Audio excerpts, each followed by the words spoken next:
What's up, Silver and Black Nation, and welcome to the Silver and Black Lair LA Kings edition. On this episode, I'll be talking Kings Jets, Kings Ducks, Kings Senators. I'll also take a look at the stats, standings, injury updates, that, and much, much more. So don't go anywhere. I'll be back in 44 seconds. Grab yourself some popcorn, baby.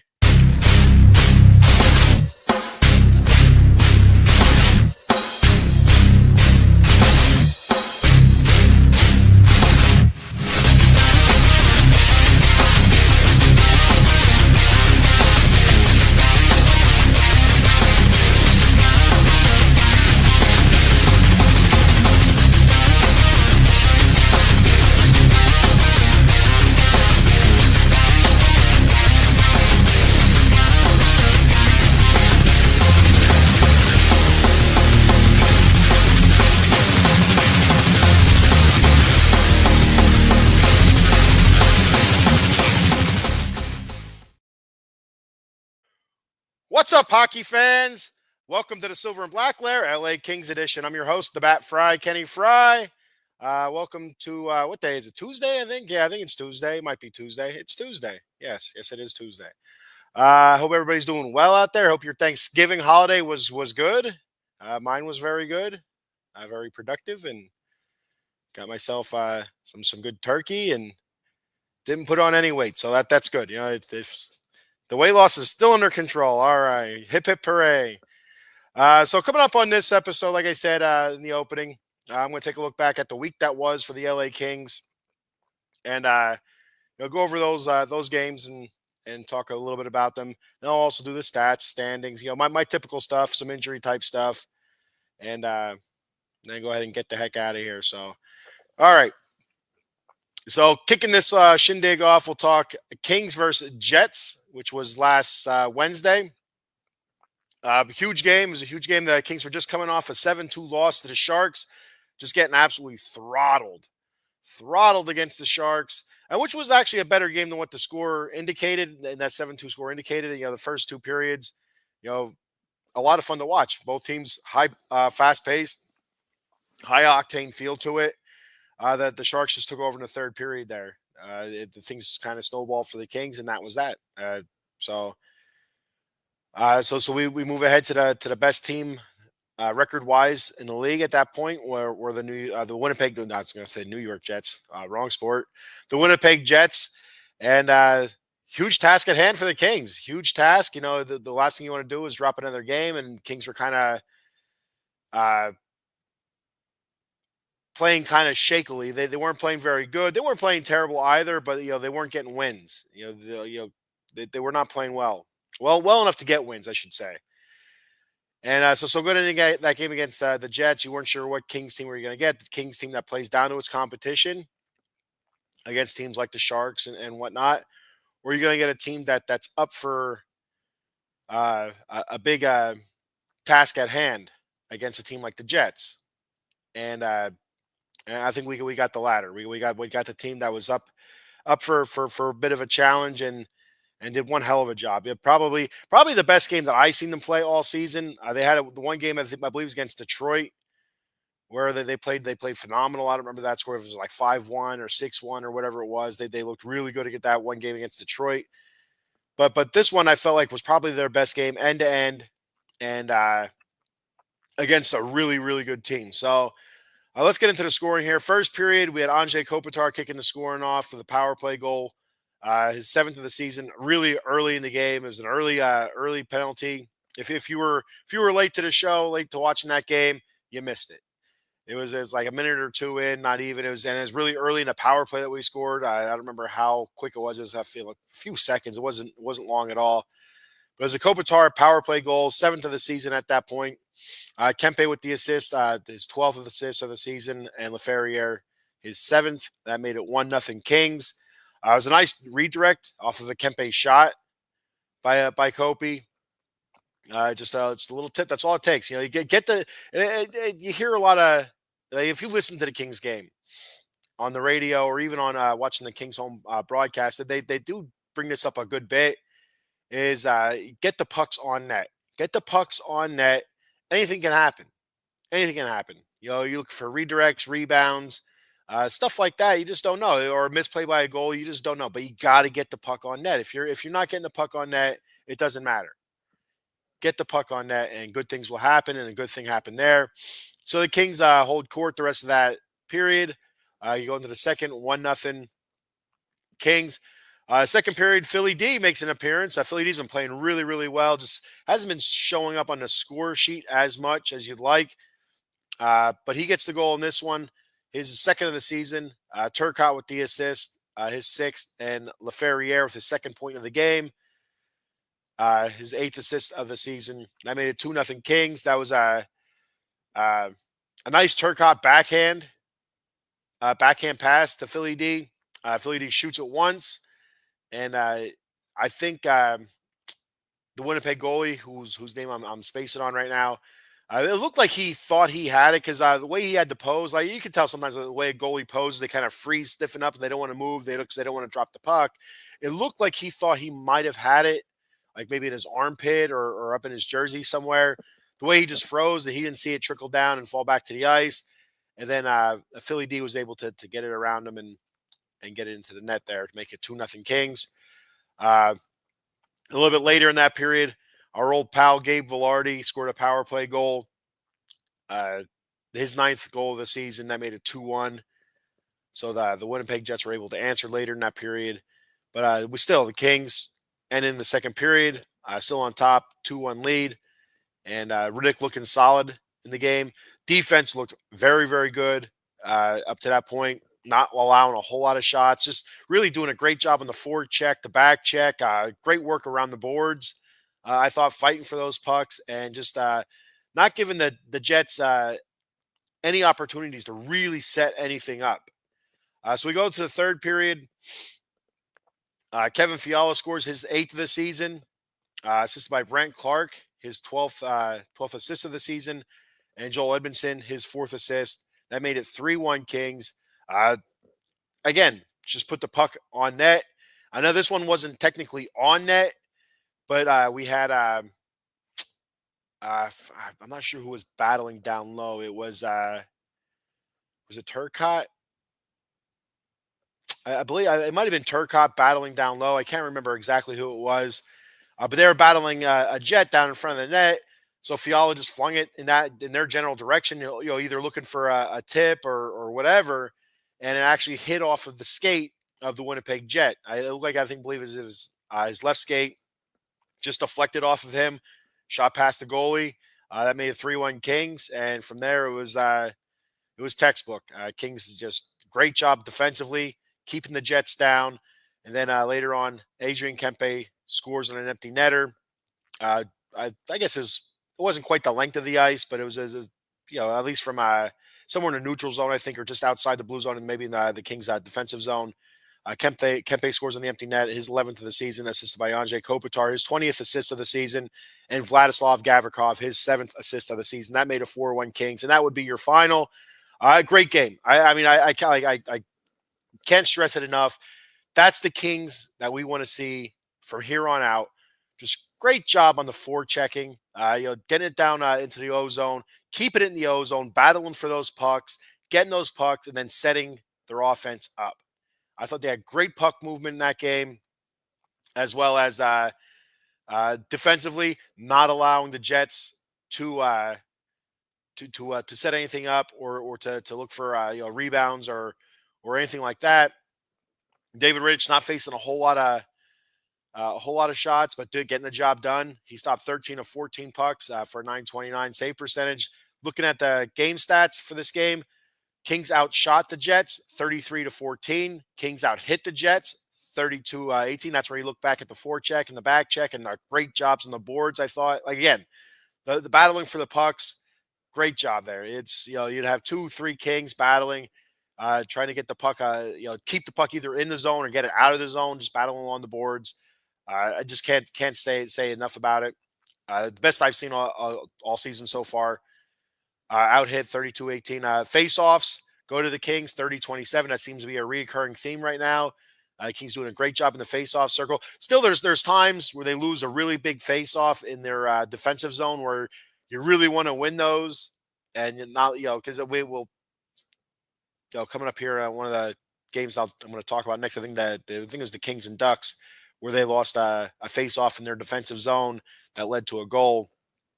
But anyway, doing a great job there. Anze Kopitar's been outstanding recently in the face-off circle, doing a great job in this game. He won 66% of his face-offs. Great job there.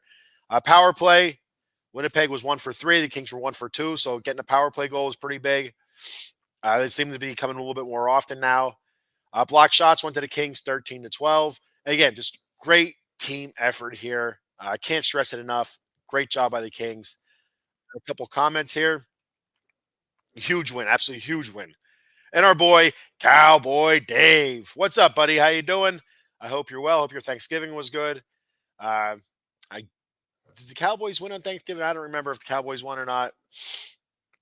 I actually didn't watch that game. I did not watch that game. I did watch the Lions and Bears, and I think I watched some of the late game.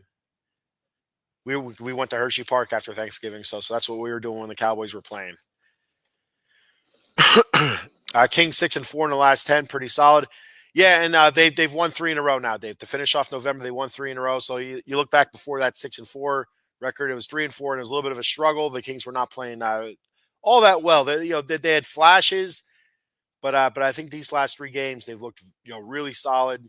And then again, you kind of look at the competition a little bit with the last 2 games in November against the Ducks and the Senators. But those teams are playing better than what historically they have the last few years. So, and the Winnipeg Jets had the best record at that moment in the league. I'm not sure if they still do or don't. I didn't look at the full NHL standings, but yeah, the Jets are no slouch. So going on for that game, it's very important for the Kings to put the back-to-back great games together. So they went off and they went to travel to Anaheim for the freeway battle there on Friday, Black Friday. And what a lot of fun Black Friday was for the Silver and Black Lair.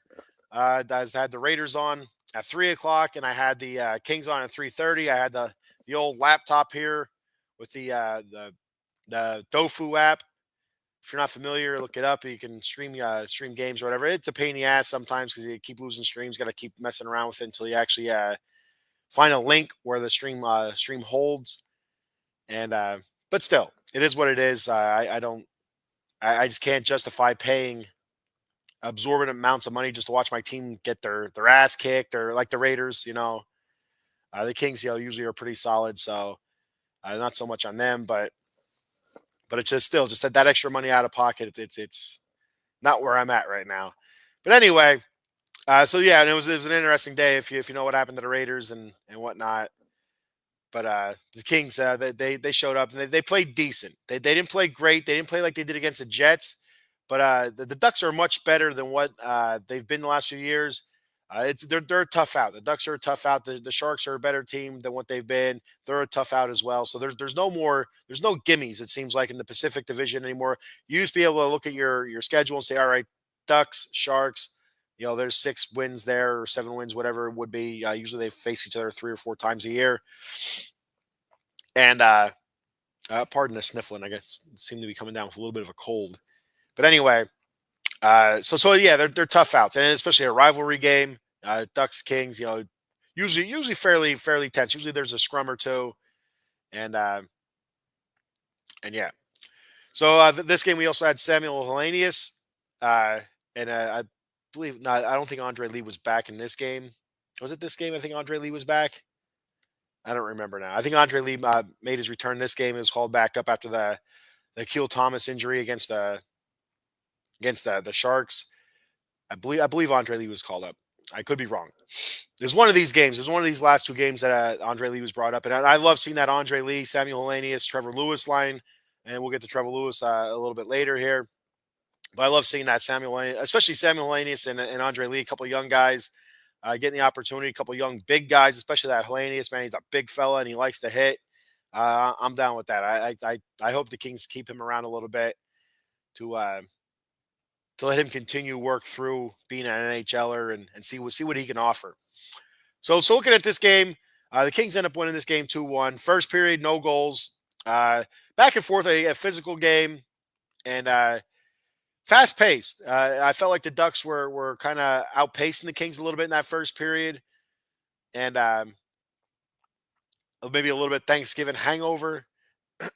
but and this was also the first career NHL start for Erik Portillo, and he looked a little bit nervous, a little bit shaky there in the beginning, allowing a lot of rebounds, which is nerve wracking as hell. Watching a puck come in and he can ice it, but he's not. It's just dropping it in front of him, and the Ducks are getting second shots, or the Kings have to clear it real quick. But still, he did a hell of a job. We'll get to him a little bit more. Second period, the Ducks kick off the scoring. Strom or Strame, Pastrame. I don't know how you say his name. He scored his fifth of the season. That made it 1-0 Anaheim, and that's the goal I was talking about, where it was Kings were in the defensive zone. Ducks win that face off. Then I watched the replay a couple times. It was a really nice setup, a beautiful setup. You had one defenseman come across the face of the other defenseman to take that the face-off win. And as he did, he dropped it back off to that defenseman that kind of looped around him, and he just fired it in. Just shot it in. Never saw it coming. Great setup by the Ducks. Great job. And those are the face-offs you have to win in your defensive zone. You got to do it. But Kings did not, and they bit them in the ass. It bit them in the ass in that one. But the Kings were able to tie it up. Alex Turcotte, he scores his second of the season, assisted by Alex Laferriere, who's starting to heat up a little bit here, which is great to see. Started off the season super hot, and there's talks of him maybe in this year's Trevor Moore 30-goal scorer. Kind of cooled down a little bit. Now he's starting to heat back up here heading into December. But Turcotte, he gets that goal. Laferriere, he actually gets a turnover in the neutral zone, and he and Turcotte, I believe, it's a 2-on-1 break. Nice pass of Ferrier over to Turcotte, and Turcotte does what he has to do. He doesn't hold it too long. He shoots it right away, gets it up. I believe it's top shelf on the Ducks goalie. Great job there with those two. It made it 1-1. 1-1 heading into the third period. Laferriere gets his 10th goal of the season, assisted by Brant Clark and Philly D. And this one comes off of a rebound. Laferriere's crashing the net. I believe it was Philly D shot it. I believe it was a Philip Deneau shot. You had Brant Clark following it up, crashing the net. He got a stick on it. And another rebound. I don't know if he actually got the shot on net, but he did. Brant Clark definitely got a stick on it, and then Laferriere right behind him, crashing the net, and he was able to knock it in. Great job, and I'll tell you that's something you want to see. That's something the Kings have to continue to do, is crash the net, get bodies in front of that net, follow up these shots, look for those rebounds, make the goalie uncomfortable, make those sight lines. Don't give him any sight lines. That's what I'm trying to say, and continue doing stuff like that, and you're gonna get more goals. The Kings, goals have been hard to come by a little bit here. Now the last few games, a little bit better, but goals have been tough to come by so far this season. I feel like with the Kings going into a new system, it's bound to happen. Last year doing a 1-3-1, a highly defensive system. They go into this 1-2-2. Again, defensively doing a great job. Offensively, still waiting for it to come around a little bit. I got a couple more comments here. Dave said the boys beat the Giants on Thanksgiving 27-20. Yes. Okay. I felt like the boys won, but I wasn't really sure. And that's when we were at Hershey Park. And I'm sure lots of people were wishing they were at Hershey Park and watching a game like that, Cowboys and Giants. And, they had Daniel Jones wasn't playing. He's in Minnesota. I guess Danny DeVito, the Penguin from Batman Returns, and from Always Sunny in Philadelphia, I guess he wasn't playing. I guess it was a Drew Lock playing for the Giants. So, yeah. And you didn't have Dak in for the Cowboys. You had Cooper Rush, I assume. So, yeah, I won't want to watch that game anyway. Nothing against your Cowboys, Dave. The more they win, that more better chance the Raiders have a higher pick. Even though I do not want the Raiders to tank, that is not who I am. I am Mr. Just Win Baby. I want the Raiders to win, but that's where we're at right now. And a name and a face we haven't heard from or seen in a long time. Our boy Eddie Prather checking in. What is up, Eddie? I hope you're doing well, brother. Hello. It's a great to hear from you, and I hope you're doing well. I hope you're doing well. I hope you're enjoying. What I think you live out in Arizona or something like that. I hope you're enjoying the West Coast out there, and all that good stuff. Wrestling. I think you're I think you're a Cowboys fan as well. The Raiders played their asses. They did play their asses off. The Raiders did absolutely play their asses off, and I'll talk a little bit more about that when I do the Silver and Black Layer a little bit later in the week. Silver and Black Layer Raiders, and but yeah, it was just it's a tough game, and I'll tell you, the Raiders have a lot of questions to answer coming up here with if you have Aiden O'Connell continue to play the way he played in that second half, if he plays the rest of the season like that, and whether or not the Raiders win or lose is it doesn't really matter right now. But if he continues to play the way he did that second half, you have some questions to answer because I'm telling you what, and I'm starting to get pissed now. I'm starting to get pissed, and I seem to do this a lot in the Silver and Black Layer Raiders edition. I don't get pissed on the Kings edition because usually it's there's a lot more positives than negatives. But the thing that really irks me about Antonio Pierce and the way he handled the quarterback situation coming into the season was okay. They brought in um,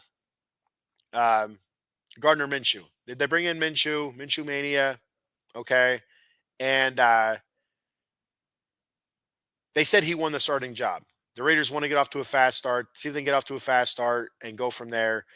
Because the first four games looked like there was at least three of the four were winnable. You're kind of iffy on the Baltimore game, but they felt like they can get off to a good start and then go from there. Where if you go back and you watch preseason and you hear your reports from your experts that are at like preseason camps and stuff like that, uh, Aiden O'Connell was a better quarterback. And so why we started off with Gardner Minshew and didn't give Aiden O'Connell the chance to start game one is beyond me. It's absolutely beyond me. And I brought that up early on in the season when starters were announced and they announced who the starting quarterback was going to be. I said I thought Aiden O'Connell won that job just by watching him during the preseason. And it's hard to tell in preseason because you're going against twos and threes sometimes. You're not going against starters, but that's he looked better. He looked confident. He looked more accurate. He just looked like the better quarterback, and they still gave it to Gardner Minshew. I don't understand it, but yeah, the Raiders did play their asses off. They absolutely deserved to win that game, and it was just a mistake. I don't know if again the way I watched it. Uh, I know a lot of Raiders fans were pissed that it should have been a false start because you had the one referee blowing the whistle, running in, signaling for the false start like this, and they called it was it illegal motion or whatever, or illegal was it illegal motion or it was a bad set. I don't remember exactly what the call was, but when you look at it, when the ball was snapped, I believe everybody moved. So that's not going to institute a false start, right? If he snapped, nobody moved, and the ball hits off of AOC, then that should be a false start on your center, and that's that. You should get a redo there, but it would have been a 10-second runoff, I believe, and then you just kick the field goal, and again, Carlson was usually money, struggled that game. Kansas City's not the easiest place to kick anyway, but he struggled. I think he missed 3 field goals. And right there's the game anyway. So if it butts were candy and nuts, I mean, it doesn't come down to one game, one play in a game. I'm a big proponent of that. But just looking at that play, you had the guard tap JPJ, the center, on the leg, let him know, hey, we're ready. And then he snapped the ball. So, I mean, whose fault is it? It doesn't matter. It doesn't matter. It doesn't. Games are not won and lost on one play. So, Cowboy Dave said your Raiders got robbed on Black Friday. Yep. Bowers is solid tight end. Absolutely. Bowers is the real deal. Go with the young kid. We already know what Minshew is. I don't know. I still don't know what Minshew is, to be honest with you, Eddie, because he played well, really well last year at the Colts. Now he came back with the Raiders this year and did not look good. So I still don't know what he was. Illegal shift. That's what it was. Okay. Illegal shift. But again, I don't know. I don't know about that. I don't even know if maybe it should have been a non-call. I don't know because when I watched the replay, to me it looked like when Jackson Powers Johnson snapped the ball, the whole offensive line started going. That tells me the play's on, and it's just a fumble. But before I do the Raiders, the Black and Silver and Black Lair Raiders edition later this week, I'm going to go back and watch the play a couple more times, just because I want to be sure of what I'm saying, and I'm not 100% sure what I'm saying right now. So I just know what I've seen. I've seen the play like 2 or 3 times already, but I want to go back and watch it again a couple more times before I do the show. So back to the Kings and Ducks. Again, a Kings 2-1 win. LaFerriere gets the game-winning goal there in the third period. Like I was talking about before, crashing the net. Looking back, Erik Portillo wins his NHL debut. A really odd game for the kid. He's, like I said, he started off nervously, allowed a lot of rebounds. As the game went on, you could tell he started feeling more comfortable, and he did a great job. He did a really, really good job. I don't know if he'll get another start this season or not, unless there's another injury, because it looks like Kemper's getting close to coming back. Uh, and I'm assuming they'll start Riddick against the Stars coming up here on Wednesday. We'll talk about that a little bit later. But Portillo stopped 28 to 29 shots. He had to leave in the third period as he was making a save or just going left to right or right to left, whatever it was, in between the in between the pipes there of the goalie net. His blade got caught on the one pipe, and it pulled his blade out of his skate. And so he had to go back into the locker room to get that fixed. And that means you had to bring a cold David Riddick in. And of course, uh, he had a couple uh, tough shots on him. So he had a couple really tough saves before Portillo was able to come back in. So that was interesting there. And tough spot for Riddick to be in, but he did a good job. He got Riddick stopped 2 of 2. But again, the all eyes on Portillo there, 28 of 29. 966 save percentage. Great job by Portillo. And it was great to see. I was hoping that he would have got the nod to start up with the Kings this year. But when they re-signed Riddick in the offseason and then they traded for Darcy Kemper, I knew it wasn't going to be. I thought there might have been a chance that Riddick started down with Ontario and gave Portillo a shot, but it was a very, very slim chance, especially with the way Riddick played last season. Riddick played very good last season. I just knew he was going to be the backup to Kemper. And now with Kemper being hurt, they brought Portillo up, and he's been serving as basically the backup for all the games that I think, except for one. They had Copley, I think, as the backup for one game, and then they sent him back down and brought Portillo back up. So that's where we were. Looking at the team stats, also Anze Kopitar, again, great job with face-off percentage, 65%. Like I said, he's been outstanding. Team stats. Anaheim outshot LA 31-18. It hasn't been many times this season LA has given up more than 25 shots. Usually it's the low 20s. They gave up 31 shots to Anaheim. You got to give Ducks credit. They were fast. They were high paced. It was a really good game. It was a hard hitting game, and it was a lot of fun to watch. The Ducks look good. I thought that they look better than they have past seasons. So that's a little bit nerve-wracking there, but it is what it is. And the Kings came out to win. Ducks outshot the Kings 31-18. The Ducks out-hit the Kings 25-18. The Kings won in the face-off circle 28-25. Kings were 0 for 2 on the power play. Ducks were 0 for 3. And block shots, the Kings had 9, and the Ducks had 20. And like I said, the Ducks played very well. And the Kings, maybe a little bit of a hangover after Thanksgiving. I'm not really sure. But a win's a win. And we have LaFerriere, looking very good. And Erik Portillo did a great job between the pipes. Samuel Hellenius, like I said, him getting another nod there at center. 6 hits, and he played big, especially in the third period. He had a couple of big checks there along the boards, and he did a good job. The forward checking wasn't all that great for the Kings. The back check, it was all right. The work along the board was okay as well. The Ducks. I feel like the Ducks outplayed the Kings. The Kings just a little bit more talent than the Ducks, and were able to come away with the victory. And we'll take it. We'll take it. So that was the first of a back-to-back, and the Kings. That was a Friday game, so the Kings went on Saturday then to play the Senators back in LA, and that's a 5-2 win for the Kings. Dave with his, another comment says Kings have a tough matchup with the Stars tomorrow night. Yeah, a tough matchup and a big matchup with a couple nights off here, so they're gonna be well rested. But sometimes a little bit too much rest can be a little bit harmful than helpful. But we'll see what Kings team shows up. So the Kings beat the Senators 5-2, and another it was a you see that 5-2 score, and all Kings dominated. No, it was a very good game. Senators look good. Is again fast paced, but again the Kings I felt like defensively controlled the game and did another great job with their on the forecheck. Uh, Back checking they did okay. If my memory serves me, which usually doesn't. The back check was okay. Working along the boards, those board battles, I feel like was probably kind of neutral. I feel like the Senators looked pretty good against the boards. The Kings looked decent against the boards as well. It was just I feel like it came down to talent, and I feel like the Kings were able to exploit theirs more than what the Senators were able to. Meaning that they're able to get their uh,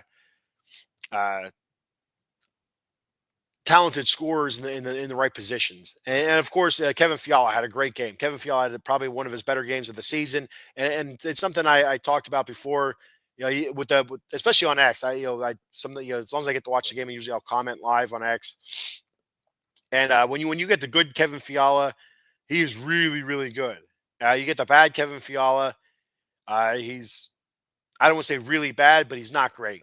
And there's times, especially last season, and it's one of the things that give me so much hope about Kevin Fiala. You get those boneheaded passes, just across ice, and they end up getting intercepted either in a neutral zone or defensive anywhere on the ice. There's a couple in defensive zone. It's like what in the hell is this guy doing? Or he'll take a stupid penalty, but there's times he'll go on stretches, games, 6, 7, 8 games in a row where he'll just be dominant. He'll be straight up dominant, either on a scorecard or setting other people up, and he won't make a mistake. And he's out there, and you can tell he looks like he's the best player on the ice. So that's what gives me so much hope and so much positive outlook on Kevin Fiala. I don't get down on him too much when he has those stupid mistakes, but it's just solid player, very solid player. When he's good, he's really really good. When he's not good, he's okay. So if that makes any sense, I don't know if it does. It does to me. That's what matters. So looking back at the first period, we had Alex Laferriere score his 11th of the season. Like I said, Laferriere's heating up, which is great. He won 6 games in a row with no points, and now he had I believe it was 5 points in 3 games. Yeah, so he's been hot. He's been doing a great job, and a lot of that's been his work in front of the net, and just throwing pucks at the net or looking for rebounds, crashing the net. Where he should be. That's where he was buttering his bread earlier in the season. Got away from it a little bit, and but now he seems to be working the front there a good bit more. So his Laferriere goal, his 11th of the season, assisted by Philly D, his 11th assist of the season, and Jordan Spence his 4th assist. That made it 1-0 King. And again, it was a nice pass from Philly D, and I think the thing that aided this goal so much was Laferriere. When he shot it, he kind of whiffed on it. I think was it a one timer? I don't remember if it was a one timer or not, but he kind of whiffed on it, and so it was a bit of a change up, and so I think that threw the goalie off a little bit, and that could have aided that goal there. But a goal's a goal, no matter how it gets in. Then you had Stützle. He scored for the Senators, tied it up there in the first period. That made it 1-1, and we all know Stützle, will be forever tied to the Kings as long as Quentin Byfield is the King, because the Kings that season had, I don't know what year it was 2019 or something like that, or 2020. I'm not exactly sure, but the Kings had the second overall pick, and the Senators had the third overall pick, and the Kings took Quentin Byfield over Stützle, and so far Stützle offensively has had the better career so far, but yeah, it is what it is. You can go back and probably do that for almost every draft, but it's a King show, and that's what it is. So that's why I mention it. Second period, the Ottawa Senators actually took the lead. Gaudette scored his 12th of the season. That made it 2-1 Senators. The Kings were able to answer back on a Kevin Fiala unassisted goal, his ninth of the season. He stole. He actually stole the puck from the player in the defensive zone right in front of the net. It was right in front of the Senators' net. The defender got the puck. Kevin came up, I think, from behind the net, stole it from behind him. Uh, you had the defender crashing in the net to stop Fiala, and I guess he kind of, I don't know, he kind of just he passed the puck to himself, is what it looks like. He uh, he pushed the puck in front of the goalie, across the goalie's face, and he went around the defender, and the puck was on the other side of the defender, and he just quick shot. Great job by Kevin Fiala. It was a thing of beauty. It really was. I'm doing it. I'm doing it an injustice right now the way I'm trying to describe it, because it's hard to describe. It's something you had to see. But yeah, it was the Ottawa defense had it. He came up from behind the net, stole it from the defender, kind of passed it to himself, looped around the other Ottawa defender, quick shot in, and that's Kevin Fiala. Yeah, that's Kevin Fiala. When he's right, the dude is right. Like I said, that was his ninth of the season. That tied it up 2-2. So going into the third period, it was 2-2. When Anze Kopitar breaks the tie with his eighth of the season, assisted by Trevor Moore, his 11th assist, and Vladislav Gavrikov, his eighth assist of the season, made it 3-2 Kings. And this one, it was a great job by Anze Kopitar. He had a shot by Trevor Moore, the rebound, and Anze Kopitar was able to whack it out of midair into the net, was able to keep his stick below the crossbar. Remember, if that stick goes above the crossbar, that's a high sticking, would have been no goal. And I think it probably would have been, I don't know. I don't know. I don't think it would have been a penalty. Um, but it would have been a disallowed goal. But he kept it. He waited for it to drop below the crossbar, whacked it in. Great hand-eye coordination. Great job by Anze Kopitar, the ageless one, 19th season in the league. Just doing it, amazing things. Amazing things. So good for him. That made it 3-2 Kings. Not too long after, Adrian Kempe scores his 12th of the season, a power play goal. There we go. I need those power play goals. Assisted by Kevin Fiala, who did a great job setting this up. His 7th assist of the season, and Quentin Byfield, his 8th assist of the season, made it 4-2 Kings. And it was great puck movement on the power play. As around the top, across the ice. It's just great job. They showed a great uh, aerial view of the Kings doing this power play, and just watching that puck movement going up and around, across, over, back around, across again. It just like your head had to be going like this. The Senators' heads just like watching a ping pong match or a tennis match, just back and forth, back and forth. The puck was everywhere, and before you knew it, Fiala had it right in front of the goalie, got it over to Kempe, and he was able to shoot it from the right side there. Great shot by Kempe, and the Kings got the goal, power play goal. And then a little bit later on, to put the icing on the cake, Trevor Moore scores an empty netter, his 4th of the season. He was back off. He was injured for a couple games, missed a couple games there, so he was back in the lineup. And it was an empty netter, 4th of the season, assisted by Anze Kopitar, his 21st assist, and Vladislav Gavrikov, his 9th assist of the season. That made it 5-2 Kings. And a great job. Great. It was a fun game to watch by both teams. The 5-2 score isn't indicative of the way the Senators played. The Senators did play very well, but the Kings were able to have a big third period there and put the game away. And that we need more games like that where we get into the third period. The Kings that have been a very good third period team. The first period, not so much, even though we did get a goal in this game in the first period. But usually the third period, the Kings are a very good third period team. And that's where we want to be. We want to be close or tied or even, slightly ahead. And if the slightly ahead is a lot better in the third period, and just take it over from there with good, strong defense and getting timely goals. David Rittich, great job in this game. A lot of huge saves. He stopped 20 of 22 shots for a 909 save percentage. Anze Kopitar again in the faceoff circle, 68.2%. Awesome. Looking back at the team stats, Kings outshot the Senators 27-22. They out-hit the Senators 36-31. Face-offs went to the Kings as well, 31-23. Power play, Ottawa 0 for 1, Kings 1 for 3. That one penalty against the Kings was on Quentin Byfield, interference call, I believe. Block shots also went to the Kings 20-14. And awesome. Awesome win by the Kings. 3-game win streak. What a way to finish up November, especially after that 7-2 loss to the Sharks. But they finish up November really solid, and hopefully that carries over to into December here, starting tomorrow. Uh, one bummer. Trevor Lewis was injured in this game, lower body injury. Was seen on crutches after the game, so he's probably going to head to the IR. I did see something where they're not expecting him back until maybe mid-January. I, it looked like his leg either hyperextended or buckled a little bit. So maybe it's just something like that. Maybe like a hyperextension where it's maybe a little bit of rest and rehab, then he'll be fine. But the bummer of it is that was his 999th game played. So he had one more before he hit 1,000 and would have been done at home because the Kings played next at home against the Stars. So that's a bit of a bummer, but he's on hold there at 999. The one good thing is that leaves an opening now. Is that where we see Kaliev? Are we going to see Arthur Kaliev now? The Artie party back in the lineup? We'll see. We'll see what happens. Or are they going to call up Samuel Fogimo from Ontario? It's going to be interesting to see what they do. They Kings do have options here. They have options and young options. Trevor Lewis been in the league 19, 20 years, whatever it is. But he's a great job defensively as an defensive-minded offensive guy, defensive-minded forward, I should say.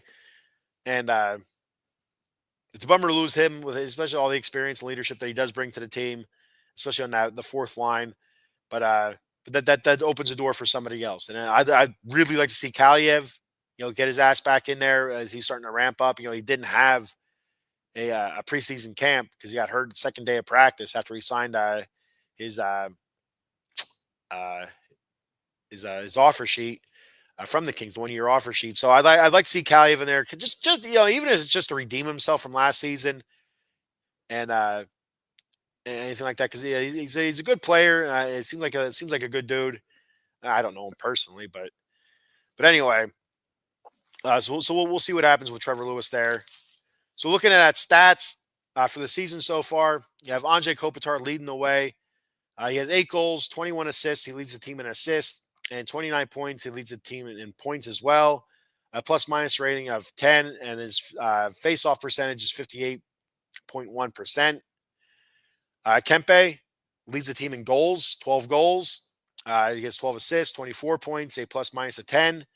Laferriere, 11 goals, 9 assists, 20 points. He's at a plus 11. Brant Clark, 3 goals, 13 assists, 16 points, leading all defensemen in points on the team. He's at a plus 6. Kevin Fiala, 9 goals, 7 assists, 16 points. He's at a minus 6. He leads the team in shots with 63 shots. Or no, he's second on the team in shots with 63 shots. Adrian Kempe leads the team in shots with 73. Those are the two guys you want shooting. And Fiala leads the team in power play goals. Trevor Moore, 4 goals, 11 assists, 15 points. He's at a negative 2. Trevor Moore, he seems to be playing a little bit better. Like I said, he was hurt for a couple of games there, but he gets a goal in his return, even though it's an empty netter. Still take it. He was very noticeable out there. I think he was on the first line with Kopitar and Kempe. Very noticeable out there. Did a good job. Philip Denault, 2 goals, 11 assists, 13 points. He's at a plus 3. His face-off percentage is pretty good too, 54.2%. That's second on the team. Quentin Byfield, 3 goals, 8 assists, 11 points. Still waiting for him to break out. He's at a minus 3. Warren Fogle, 6 goals, 5 assists, 11 points. He's plus 7. Vladislav Gavrikov, 2 goals, 9 assists, 11 points. He's a plus 12. He's a team leader in the plus minus. Alex Turcotte, 2 goals, 6 assists, 8 points, plus 11. And Trevor Lewis, 3 goals, 4 assists, 7 points, plus 3. Looking at the goalies, David Rittich is now 9-6, 2.48 goals against, save percentage at 887, which isn't great at all. But you go back and you look up the 7 goals that he gave up against the Sharks and say, okay, yeah, that's where it's at. So Erik Portillo, only 1 game, so he's 1-0, 1.02. Goals against, a 966 save percentage. Darcy Kemper, who we're expecting back here pretty soon, he's 4 wins, 2 losses, 3 overtime losses, 2.66 goals against, but a 903 save percentage. Who's next for the Kings? You have the Dallas Stars next on Wednesday at 10 p.m. That's going to be on TNT and Max. So for those of you out there who don't uh, have any subscriptions like Max, or you don't have ESPN Plus or whatever, or FanDuel Sportsbook, or the FanDuel Sports Network, or whatever it is that the Kings play on now. It used to be Bally, but now it's FanDuel. Uh, so for those of you that don't have that, it's going to be on TNT as well, so you can watch it there. And Saturday is their next game after that against Minnesota. Another tough game. That's an 8 o'clock game on Saturday. That one's on ESPN Plus. And that'll wrap up their 9 games at home or in Southern California. They have 9 games in a row where they were either at home or in Southern California. I think seven home games out of the last 9. And their two away games. One was in San Jose and one was in Anaheim. So they're in Southern California. So they didn't have to go very far. But the next after that are all away games on the East Coast. And I am hoping to go to the one in Philly. That is the plan right now. That's on the 19th of December. That's a Thursday night game. I have my vacation day in already at work, my last vacation day of the year. I just got to buy those tickets yet. So hopefully here in the next day or two, I'm going to buy those tickets, and that'll be it. That'll be my first NHL game. I'm super excited. And it'll be the first time I ever get to see the Kings then, obviously. So those are our games coming up here next. Tough games against Dallas and Minnesota, both at home. So looking at the standings here in the Pacific Division, right now still the Vegas Golden Knights leading the way, 15 wins, 7 losses, 3 overtime losses, 33 points, a plus 12 goal differential. The Kings are back in second place, 14 wins, 8 losses, 3 overtime losses, 31 points. They're at a plus 8 goal differential. Then you have Vancouver, who played very well this past week. 13 wins, 7 losses, 3 overtime losses, 29 points, plus 2 goal differential. The Oilers, they're starting to play well, of course. 13 wins, 9 losses, 2 overtime losses, 28 points. They're at a -1. Calgary, who was in second or third place last week, they dropped down to 5th. 12, 9, and 4, 28 points, a -8 goal differential. Anaheim, who was second to last, now they're 10, 10, and 3 with 23 points, a -7 goal differential. Then Seattle, 11, 13, and 1, 23 points, -5. And then San Jose Shark at the bottom there, tied in points with Anaheim and Seattle, 9, 13, and 5, 23 points, and a -18 goal differential. And you look at it, 10 points separates top from bottom. That's not terrible. It's a lot of parity there in the Pacific Division. And just looking at your top 5, 5 points separating the top 5. So a good week and a bad week by somebody, who knows what could happen. Excuse me. A couple other stats. Kings are 16th in the league in goals for per game with 3.04. They're 5th in the league for goals against per game at 2.68. Power play percentage, god awful, 25th at 16.4%. Penalty kill, 16th at 80%. It's about average. Shots per game, 22nd in the league with 28.2 shots per game. Shots against per game, first, 24.2. Face-offs, 9th in the league at 52.1%. Doing a good job there. Looking at a couple injuries here. Akil Thomas, looks like he's on the IR. Not sure when he'll be back. I was looking, I didn't see anything. So maybe sometime early December here. I think he's eligible to come off on the 7th. Trevor Lewis, like I said, they're expecting maybe mid January, sometime around there. Maybe late January. We'll have to wait and see. Darcy Kemper, he's eligible to come off the IR, I think sometime this week, or he is off the IR. They're expecting, one report I read was saying they're expecting that he could be back this week. So we'll wait and see. Caleb Jones, I haven't seen anything. He's eligible to come off, I believe, December 7th as well, but I haven't seen anything. And Arthur Kaliev, he's close to returning, skating, red jersey, last I heard. That's the non-contact jersey. So he's just ramping up, basically, to NHL speed. And hopefully we see him sooner rather than later. And the one thing about Darcy Kemper was he was not wearing a red no contact jersey. So that's good news there for goalie Darcy Kemper. So that's all I have on your LA Kings. So before I check out of here, got a couple things I want to let you know about here, of course. And our sponsors, Jason Fine, attorney Big Al. You can reach Big Al at 1-800-HURT-123. That's 1-800-HURT-123. Attorney Big Al, Jason Fine, specializes in motor vehicle accidents, slip and falls, workman's comp, and personal injury claims. He has 3 office locations conveniently located throughout Pennsylvania and New Jersey. His office in New Jersey is located in Cherry Hill on 3 Greensward Lane. The phone number there is 856-209-5258.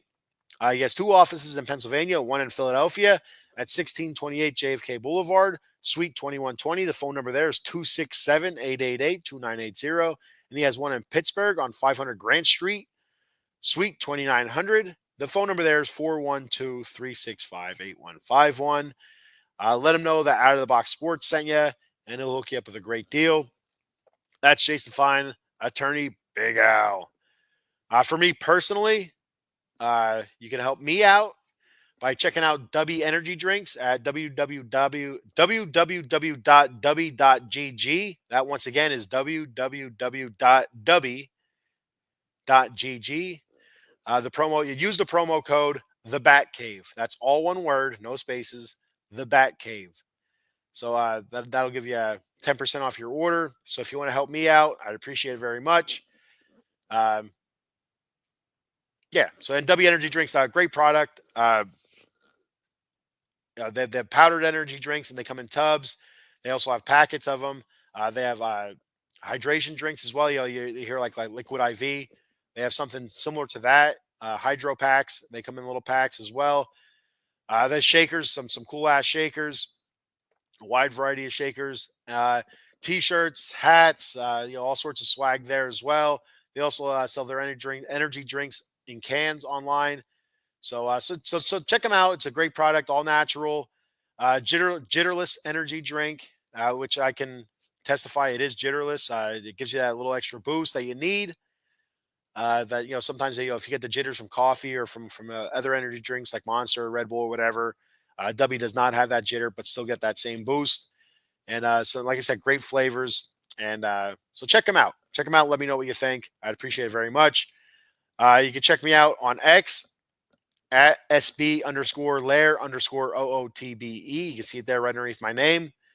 Once again, at SB_Lair_OOTBE on X.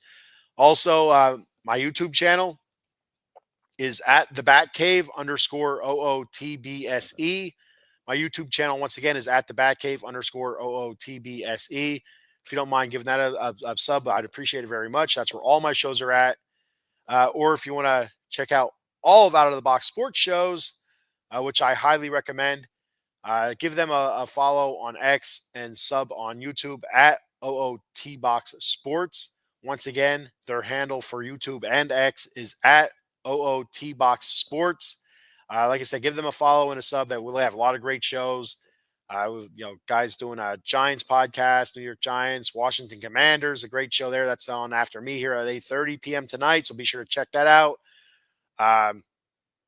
Sully Squad doing all Philadelphia sports. The wrestling show, the part-time marks. I don't think they'll be on tonight. The last I seen, but and the Atomic Drop will be back eventually. I promise you. All you wrestling fans out there who I need Cowboy Dave, the Bat Fry, and Adam Glenn. I need them back. We'll be back. I just it's been a struggle for me with timing and getting things going here. It's just getting a chance to watch wrestling on a regular basis. I haven't been able to do it. Did get a chance to watch Survivor Series this past weekend. It was a great show, I thought. And so it will be back eventually. Probably looking more closer to the new year, to be honest with you, just to kind of hit a reset button and start fresh with the Atomic Drop. And but keep your ears to the ground for that and everything else that is Out of the Box Sports. And appreciate it very much. So that's all I have for today. Thank you, everybody, for checking the show out. I appreciate it very much. I'll be live tomorrow, 10 a.m. with the Batcave, talking New York Mets baseball. So tune into that. And I'll be on again with the Kings, recapping the the week that was this week would be Dallas Stars and the Minnesota Wild. We'll be live again probably next Tuesday. I'll have to check my kids' sports schedule because I like to do it later instead of the morning because it's Los Angeles Kings, so that's West Coast. I'd like to get it a little bit on a little bit later, but I'll check my kids' sports schedules and see what I have available. So, but I will be on early next week, Monday or Tuesday. So be sure to check that out. And yeah, so that's all I have. And go Kings, go!